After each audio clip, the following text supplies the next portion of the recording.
안녕하세요. 한국다양성연구소 김지학입니다. 오늘도 한국다양성연구소의 온라인 다양성 훈련에 오신 여러분들을 환영합니다.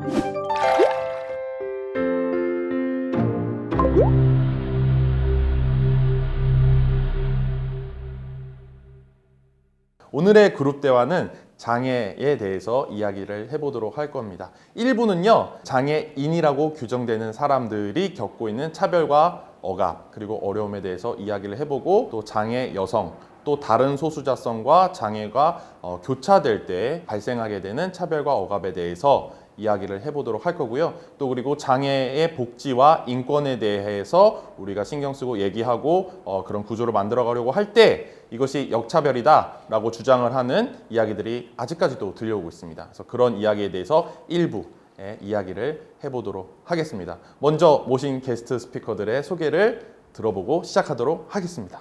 한 분씩 소개 부탁드릴게요. 안녕하세요. 저는 장누리라고 하고요. 지금 미술치료사와 일러스트 작가로 활동을 하고 있습니다. 8살 발달장애와 뇌전증 앓고 있는 딸을 키우고 있는데요. 딸 키우면서 블로그 글을 4년 정도 썼던 글을 이제 책으로 발간을 하게 되면서 SNS로 소통하고 있습니다. 안녕하세요. 저는 지금 아나운서를 준비하고 있고, 그리고 유튜브에서 우령의 유디오라는 채널을 운영하고 있는 시각장애 대학생 허우령입니다. 저는 14살 때 이제 시각장애인이 됐는데요. 그때 사람들이랑 소통하는 게 정말 즐겁다, 너무 좋다, 사람들의 생각과 감정을 공유하는 아나운서가 되고 싶다라는 생각에서 지금 아나운서 준비도 하고 있고 작게 유튜브 채널 하면서 소통하고 있습니다. 네, 안녕하세요. 저는 장여성 공감에서 오랫동안 활동하고 했고 지금은 정의당에서 정치하고 있는 배복주입니다. 만나서 반갑습니다. 첫 번째 드릴 질문은 우리가 이 비장애인 중심주의 사회에서 장애인으로 규정되는 삶을 살아갈 때 갖게 되는 어려움이나 차별, 억압 등 본인이 이제 개인적인 경험으로 말씀해 주셔도 되고 주변 장애인들의 경험도 함께 나눠주셔도 좋습니다. 이제 온유를 키우면서 온유가 이제 어렸을 때 열성 경련이었다가 지금은 열 없이 경련을 해서 뇌전증 약을 계속 먹고 있어요. 근데 그것 때문에 너무 이제 불안해서 일반 어린이집에 보낼 수가 없는 거였어요. 그래서 좀 생각을 하다가 주변에 있는 공동육아 어린이집에 면접도 다 보고 거의 이제 통과될 것 같아서 다 이제 어린이집도 정리하고 기다리고 있었거든요. 근데 대표님이 이제 전화를 하셔서는 저희가 준비가 안 돼서 뇌전증 아이를 받을 수가 없다고 막판에 얘기를 하시더라고요. 그래서 그런 준비는 언제 되는 거지? 왜냐면 기존에 다니고 있던 아이가 갑자기 뇌전증으로 쓰러질 수도 있는 건데 그런 곳에는 보내고 싶지 않다. 그래서 그때 처음으로 그런 차별을 느꼈던 것 같아요. 아이에 대한 세상이 바라보는 그런 차별. 내가 원하는 교육기관에 다닐 수도 없고 오로지 공교육 안에서만 돌아야 되는 그런 것들을 처음으로 느꼈던 것 같아요, 저는. 그리고 학교에서는 지금 이제 1학년이거든요. 교감 선생님이 이렇게 제가 낸 책을 어떻게 우연찮은 기회에 이렇게 보시게 되셨어요. 그래서 저를 따로 부르시더니 뭐 이렇게 요구하는 거 있냐 이렇게 여쭤보시더라고요. 그래서 이렇게 통합반일 때 그 몸만 갖다가 애를 놓지 말고 정말 통합 교육을 해주셨으면 좋겠다. 아이한테 맞는 적합한 거를 통합반 선생님한테 지원을 받아서 해주셨으면 좋겠다. 이런 거를 말씀드렸을 때 그런 걸 요구하면 이 학교에 다닐 수 없다. 아예 대놓고 말씀을 하시더라고요. 무엇이 필요하고 그거를 얘기하면 지원하겠다고 물어본 게 아니라 요구하면 다니지 마라 라는 의도로 말했다는 게 그럼 이렇게 특수학교로 가라는 뉘앙스로 얘기를 너무 정확하게 전달하시고 이 아이는 또래랑 같이 있지만 동생이다. 그냥 동생이라고 가르쳐야 된다. 얘는 주변의 친구들의 도움을 받을 수밖에 없다. 이렇게 아예 얘기해서 제가 너무 사색이 돼갖고 그건 아니지 않나요를 여러 번 했는데 너무 완강하시더라고요. 통합교육 이야기 하시면서 제가 진짜 공감이 됐는데, 저는 14살 때 이제 눈이 나빠지고 15살 때 시각장애 특수학교에 들어갔는데, 그때도 통합교육이 분명히 있어서 비장애 친구들이 저희 학교에 왔었거든요. 근데 그때도 뭐랄까 우리가 진짜 만나서 뭔가 한다 보다 이 친구들이 와서 우리를 도와준다? 아니면 뭐 봉사 점수를 그냥 받으러 왔다? 이런 느낌이 너무 강하게 들었어가지고 대학에 와서는 제가 더 넓은 세상에 나가서 많은 사람들 만나면서 잘못된 장애 인식이나 오해들을 개선해야겠다 이런 생각으로 대학교에 들어왔었는데, 이게 생각보다 쉽지가 않더라고요. 막상 들어왔을 때 저는 이제 교재를 HWP 한글 파일로 받아서 그거를 점자로 변환해가지고 이제 공부를 해요. 그런데 그때 뭔가 교수님들이 저작권 문제라든지 아니면 쉽게 줄 수 없다 이런 게 너무 커서 학교 측에서도 그거에 관한 시스템이 없어가지고 그런 어려움도 있었고, 그래서 제가 일일이 복지관에 다 다니면서 이거 바꿔주실 수 있나요? 제가 필요합니다. 이렇게 다녔었고, 그리고 도우미 학생 같은 경우에도 제가 새내기여서 친구가 없는데 너가 직접 구해오면 우리가 서포터즈를 해주겠다 이런 식으로 말씀을 하셔가지고 새내기 때가 진짜 제일 대학교 때 너무 힘들었던 경험이 있습니다. HWP 한글 파일이 필요하다고 하더라고요. 그래서 저에게도 한 학생이 요청을 해서 저도 이제 교재를 HWP 파일로 보내준 적이 있는데, 다른 교수님들이랑 강사님들 같은 경우에는 이게 자기가 쓴 책 같은 경우에 이제 저작권 유출이라고 본인이 걱정을 하시기도 하고, 또 출판사랑의 계약도 있어서 그거를 안 보내준다든지 하는 경우가 더 많다라고 하더라고요. 그래서 장애 학생이 오라고는 했으나 같이 공부할 수 있는 환경은 안 되는 그런 일이 상당히 많고, 어떤 학교는 또 뭐 법대 가고 싶은데 사회복지학과만 모든 준비가 되어 있다, 사회복지학과로 반드시 가라 이렇게 한다든지 하는 일들이 아직까지도 일어나고 있더라고요. 교육 얘기해 주셨는데, 일상에서 우리가 겪을 수 있는 굉장히 쉽게 널리 퍼져 있는 장애 차별이고 비장애 중심 구조지만 비장애인들은 모르는, 느낄 수 없는 것들, 어떤 것들이 있을까요? 저는 전 세계적으로 일단 느린 속도의 걸음걸이 때문에 이 속도에 대한 고민이 되게 많아요. 그러니까 정상적인 속도에 맞추지 못하는 걸음걸이가 사실 굉장히 심리적으로 위축되게 되기도 하고, 제가 그때 비정상적이다라는 걸 계속 느끼게 하는, 휠체어를 타게 되면 저는 보장구가 되게 많거든요. 저는 한 5가지가 돼요, 보장구가. 차를 운전을 해요. 차에도 근데 여러 가지 보조 장치가 있어요. 지팡이를 짚기도 해요. 짧은 거리를 달 때 그냥 걷기도 하고, 그리고 수동 휠체어가 있어요, 저한테. 최근에는 또 수전동 휠체어를 샀어요. 이동을 위해서 보장구가 굉장히 많은데 비용도 되게 많이 들죠. 근데 이 모든 그러니까 이동을 위한 보장 기구를 사용해야만이 이 정상적인 기준의 속도를 맞출 수 있는 거예요, 저는. 그 속도를 맞추기 위해서 상당히 이제 노력을 했는데, 요즘엔 다시 이제 생각을 많이 하게 되는 건, 그 속도에 내가 맞추는 게 중요한 건가, 아니면 이 속도라도 사회적으로 뒤처지거나 내지는 비정상이 아니라고 말하는 그런 인식이 더 중요한가.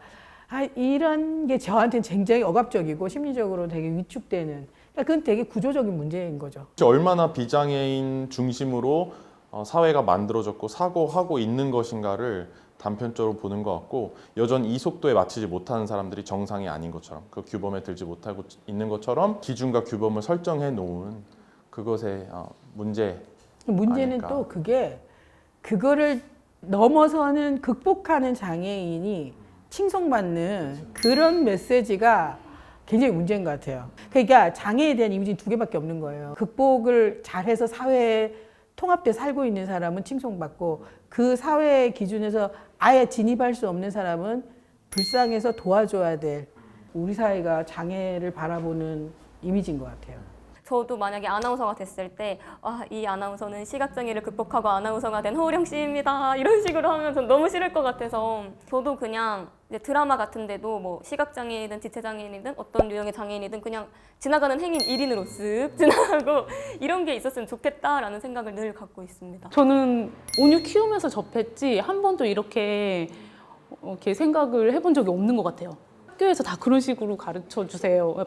병리적으로. 병리학적으로. 네. 치료실에 오는 친구들을 다 아이들이 뭐 이렇게 정상 분포 거기로 다 땡겨야지만 치료가 되는 거라고 생각을 계속 한 거죠. 근데 모든 교육들이 다 그런 식으로 가르쳐서 다 이렇게 정상 딱 50%에 들어있는 사람들이 있는 게 아니잖아요. 50%는 딱 한 명인데 그 기준을 잡고 다 살아가는 것 같아서 그런 생각들이 많이 깨졌던 것 같아요. 사회 전체 문화나 법 제도가 다 그렇게 되어 있기 때문에 당사자도 그렇게 병리적으로 받아들이고 극복을 해야 되는 것처럼 본인도 가족도 그렇게 느끼게끔 되어 있는 것이 큰 억압 아닌가 장애가 개인이 뭔가 기능이 부족하거나 열등한 것이 아니라 모든 유형의 장애인들이 함께 살 수 없게끔 만들어져 있는 이 구조가 잘못된 것이라는 이야기를 나눴는데요. 그 구조에 대한 변화 이야기를 하게 되면 왜 우리 돈으로 비장애인의 돈으로 장애인을 챙겨주냐거나 장애인의 복지와 인권이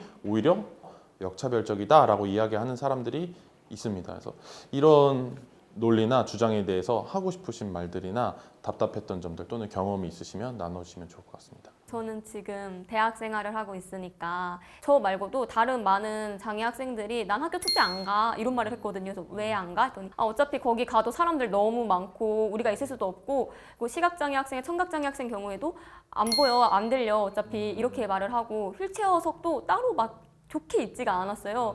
그래가지고 이번에 이제 총학생회랑 얘기를 하면서 장애 학생들을 위한 베리어 프리 존을 무대 앞에 설치해 주세요 라고 같이 이야기를 한 적이 있었는데 그때 나왔던 얘기가 그거 역차별이어서 안 돼요 이렇게 말을 한 거예요. 그래서 그때 아니 왜 그게 역차별이에요? 이랬는데 그러면 다른 비장애 학생들은 앞에서 못 보는데 그 앞자리를 다 탐낸다 사람들은. 그래서 그 자리에 앉으면 말이 너무 많이 나올 거다? 이렇게 말을 하는 거예요. 근데 저는 그 말을 듣고 1차적으로 일단 장애 학생들이 여태까지 축제를 못 즐겼던 거, 이제 그것도 시설적인 문제가 있었고 그런 점은 왜 고려받지 못하는가 이런 생각을 했었고 그래서 18년도에는 베리어 프리 존이 설치가 됐는데 그 베리어 프리 존이 무대 완전 사이드에 설치가 된 거예요. 그래가지고 시각장애 학생 경우에도 뭐 잘 보지도 않았고 청각장애 학생들 경우에는 소리 나오는 기계가 너무 소리가 이상하게 들리니까 옆에서 들어서 그래서 뭐 제대로 보지도 못했고 그 베리어 프리존도 되게 동물 우리 같은 것처럼 설치를 해놓고 베리어 프리존 이렇게 넣어놓은 거예요. 그래서 너무 화가 난다. 말씀하신 사례 자체가 이미 역차별이라는 단어가 성립이 안 한다는 걸 말하는 거예요. 역차별이라고 하면 장애인이 더 살기 좋은 세상이 돼서 비장애인이 차별받았어야 역차별이라는 단어 자체가 말이 되는 것인데 우리는 일상을 모두와 똑같이 누리고 싶다라는 얘기뿐인데 뭔가 마치 특별 대우를 해주고 우리를 더 잘해달라고 얘기하는 것처럼 듣는 게 문제인 것 같습니다. 저는 장애로 살아온 나이가 굉장히 많잖아요. 한 지금 40년 넘게 장애로 살아왔는데 역차별이란 다 제가 제일 많이 들었을 거예요 아마. 왜냐하면 장애인의 각종 할인 제도가 있잖아요. 지하철은 다 무료고 KTX 50% 할인, 비행기 50% 할인, 핸드폰 요금 30% 할인, 자동차세 면제 되게 많죠 지금 막 줄줄줄. 그러면 이제 그 많은 친구들이 그런 말 하거든요 저한테. 이거 역차별이야. 왜 너는 왜 다 50%야? 그러니까 이게 왜 50%일까? 왜 50% 할인을 해줄까? 생각을 해보면 그런 거죠. 지하철에 무료로 탑승하는 거, 무임승차하는 것은 결국은 장애인이 이동의 권리가 상당히 제약되기 때문에 그 권리를 어쨌든 잠정적 우대 조치 사항으로 하는 거예요. 그게 역차별이 아니라 이미 이동권에서 차별받고 있기 때문에 그 차별을 어떻게든 보완할 수 있는 방식을 이제 이동 수단에 요금을 할인해 주는 거죠. 고궁 같은데 왜 다 요금 내고 가시죠? 근데 장이 무료거든요. 근데 왜 고궁은 또 무료일까? 생각해 보면 고궁에 가보면 비장애인이 볼 수 있는 그 뷰, 장애인이 즐길 수 있는 시선의 차이와 접근할 수 없는 게 되게 많거든요. 그렇기 때문에 다 동등한 권리를 다 누릴 수 없기 때문에 요금을 할인해 주는 거잖아요. 비장애인 입장에서 보면 굉장히 저 사람들은 특혜를 받는다. 역으로 내 세금을 더 많이 이용하는 사람들 이렇게 생각을 하는데 장애인도 다 세금을 내고 있고요. 모든 권리의 제한 사항을 어떻게 제도적으로 보완할 것인가의 문제인 것이지 이게 역차별 문제는 아니다. 저는 여성의 문제도 마찬가지고 사회적 소수자를 그렇게 쉽게 역차별이라고 얘기하는 논리가 바로 우리가 시민 동료로서 어떻게 같이 평등하게 살아가고 있는지를 생각하지 않기 때문에 동정의 대상으로 보기 때문에 이 동정의 양이 많아지면 불편한 거예요. 이 문제는 사실 시민권적인 문제라고 저는 생각합니다. 장애라는 그룹도 이제 단일한 그룹이 아니기 때문에 다양한 다른 정체성들과 또 만나게 되는데요. 장애 여성의 이야기를 좀 나눠보도록 할게요.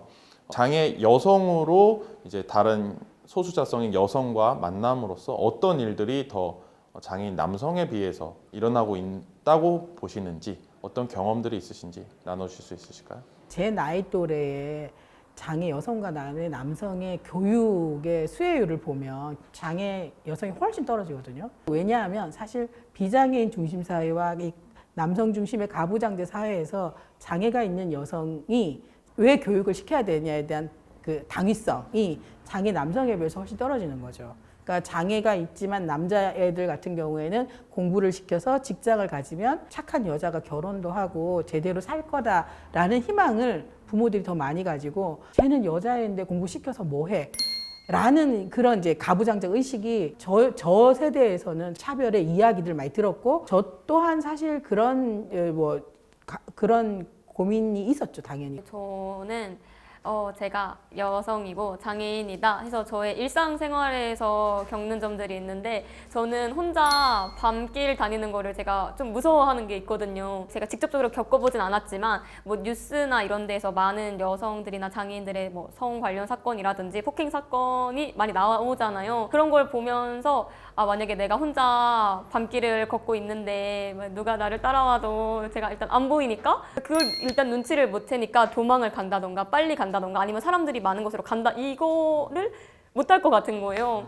그리고 제가 아무래도 안내견이랑 같이 이제 다니고 있는데 건물이나 음식점을 들어가면 이제 저 혼자 가거나 아니면 제 이제 여자 언니들이나 뭐 여자 친구들하고 가면 진짜 거부 사례를 엄청 많이 당했거든요. 안 된다 이 말을 진짜 계속 하시는 그런 사람들도 많고 근데 그게 만약에 옆에 되게 남성분들이 같이 있다 되게 덩치 큰 오빠들 한 명 딱 있다 그러면 엄청 스무스하게 들어가는 거예요. 근데 그게 뭐 너의 착각 아니야? 그냥 그 가게가 친절해서 그냥 그런 거야가 아니라 느끼기에 이 사람이 있기 때문에 뭔가 내가 더 들어갔다. 여자인 나를 좀 만만하게 본다, 무시한다 이 생각을 들어서 말씀하신 것처럼 그게 의심이든 두려움이든 혼자만의 생각이든 그런 거를 안 할 수 있는 것 자체가 특권인 것 같아요.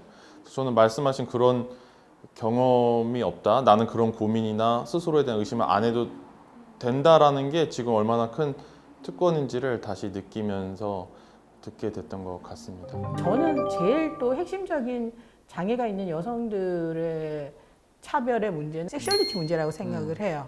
그러니까 그리고 재생산권의 문제. 구체적인 삶에서 보면, 그러니까 임신이나 출산이나 양육이나 이런 식의 여성에게 이제 고유하게 부여지는 역할 혹은 강요되는 역할이 장애 여성들은 대부분 수행하기 어렵거나 수행을 기대하지 않기 때문에 거기서 굉장히 이제 배제되거나 혹은 폭력에 노출되는 경우가 사실 장애가 있는 여성들이 가장 많이 차별을 얘기할 때 많이 핵심적인 의제인 것 같아요. 저도 오랫동안 장애가 있는 여성들의 성폭력 상담을 했지만 폭력 상담 안에서도 보면 피해자의 한 7, 80%는 인지의 제한성이 있는 발달장애 여성들이거든요.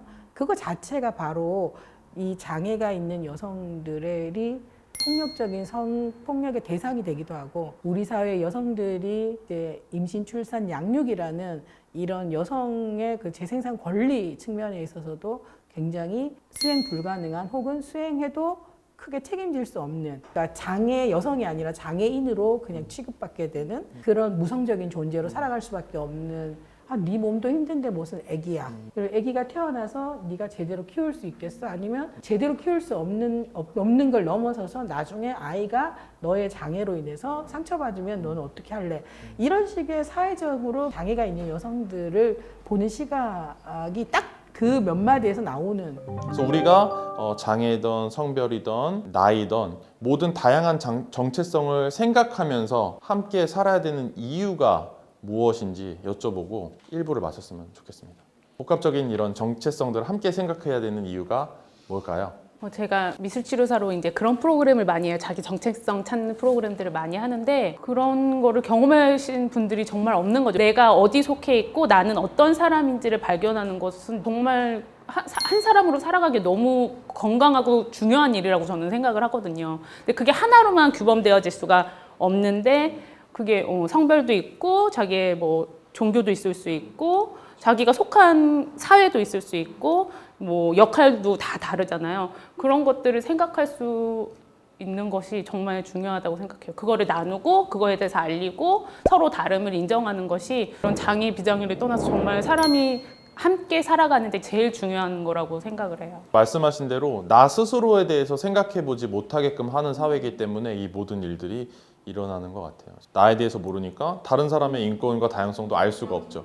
자기를 이해하는 굉장히 중요한 거는 되게 자기가 열려 있어야 된다고 생각하고, 그리고 열려 있기 위해서는 중요한 거는 나와 같이 비슷한 차별의 경험을 했던, 그러니까 우리 사회 구조에서 차별을 경험한 사람들의 이 경험이 나의 경험과 연결될 때 사실상 우리 사회의 불평등한 요소가 뭔지를 알게 된다고 저는 생각해요. 정체성은 정말 무한하다. 계속 나타나는 거고 계속 만들어지는 건데, 그게 만약 저를 그냥 장애인, 시각장애인이라고 딱 하나의 정체성으로 낙인 찍혔을 때 나의 그 수많은 성향과 개성과 특성을 그렇게 하는 게 맞을까? 그럼 나는 너무 고립된 사람이 되지 않을까라는 생각을 해요. 진짜 비장애인이든 장애인이든 진짜 그 사람의 정체성은 계속 존중받아야 되고, 그랬을 때 진짜 다양성 계속 이어지지 않을까 생각합니다. 저는 가장 쉽게 하는 실수가 그런 것 같아요. 내가 가지고 있는 다양성만큼 장애인이든 성소수자든 또 여성이든 청소년이든 노인이든 그 사람이 가지고 있는 수많은 정체성들이 있을 텐데, 소수자들만 만나면 그 사람은 그 모습 하나로 전체가 평가가 되는 거죠. 그래서 그렇지 않고 나처럼 이 상대방도 아주 복합적이고 종합적인 존재다라는 인식이 필요하다. 장애에 대한 이야기를 하는 그룹 대화를 들으셨는데, 비장애인 중심주의 사회가 장애인으로 규정하는 사람들이 겪고 있는 차별과 억압, 또 그리고 장애 여성으로 겪고 있는 복합적인 차별과 억압들, 그리고 또 다른 소수자성과 만날 때는 어떤 모습으로 사회 현상으로 드러나는가라는 이야기를 했고요. 다양한 정체성을 함께 이야기하면서 살아가야 하는 이유에 대해서까지 이야기를 했습니다. 2부에서는 더 다양한 사회적 정체성들에 대해서 이야기를 하고 우리가 평등한 사회로 나아가는 방법과 모양들에 대해서 이야기는 하는 시간으로 다시 만나 뵙도록 하겠습니다. 감사합니다.